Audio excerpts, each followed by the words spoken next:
Pancake ko. Ayoko. Ikaw na lang kumain. Ano ka ba? Masarap to. Naalala mo nang pinagluto mo ako ng ganito? Oh, kunin mo na. Wala akong gana kumain ngayon. Masarap to. Anak lang. Si ayoko nga. Sa'yo na lang o ibigay mo sa iba. Para sa'yo to eh. Ayoko. Tikman mo muna. Promise, hindi ka magsisisi.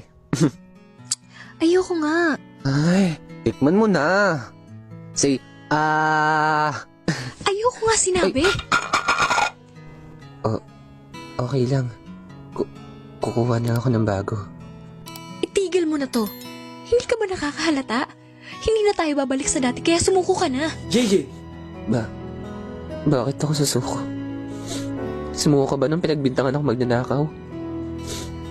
Sumuko ka ba nung kay Alex? Kay Mika? Kay Denzel at Grace? Kay Drew? Sinukuan mo bang isa sa amin? Kaya huwag mong sabihin na sumuko. Kasi hindi mo ginawa sa amin yun kaya hindi ko din gagawin sa'yo.